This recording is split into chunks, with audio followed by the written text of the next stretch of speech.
ఇక భోగాపురం ఎయిర్పోర్ట్, మనందరికీ కూడా తెలుసా భోగాపురం ఎయిర్పోర్ట్ గురించి.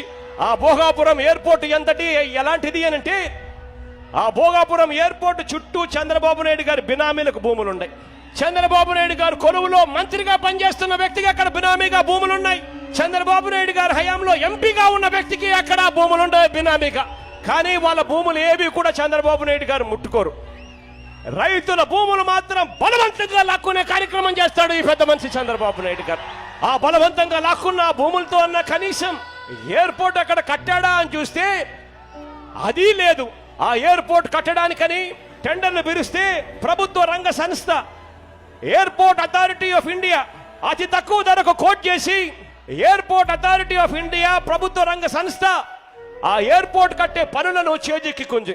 చంద్రబాబు నాయుడు గారు ఎయిర్పోర్ట్ అథారిటీ ఆఫ్ ఇండియాకు ఆ పనులు అప్పచెపితే వాళ్ళు లంచాలు ఇవ్వరు అని చెప్పి ఈ పెద్ద మనిషి ఏం చేశాడో తెలుసా? ఈ పెద్ద మనిషి ఆ టెండర్లను రద్దు చేసిన పరిస్థితి మనమంతా కూడా చూసాం. దేశం మొత్తంలో 130కి పైగా ఎయిర్పోర్ట్లుంటే అందులో ఎయిర్పోర్ట్ అథారిటీ ఆఫ్ ఇండియా 130 ఎయిర్పోర్ట్లకు గాను 126 ఎయిర్పోర్ట్లు ఎయిర్పోర్ట్స్ అథారిటీ ఆఫ్ ఇండియా నడుపుతా ఉంది. అటువంటి ఎయిర్పోర్ట్స్ అథారిటీ ఆఫ్ ఇండియా కు టెండర్ వస్తే టెండర్ను రద్దు చేసిన పరిస్థితి మనమంతా కూడా చూస్తా ఉన్నాం. మళ్ళీ ఈ పెద్ద మనిషి కొత్త టెండర్లు పిలవడానికి ప్రయత్నం చేస్తున్నాడు.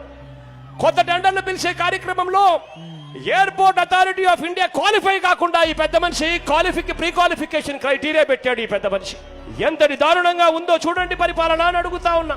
ఇంత దారుణంగా పరిపాలన సాగిస్తా ఉంటే ఇక్కడ ఇదే పెద్ద మనిషి అశోక్ గజపతి రాజు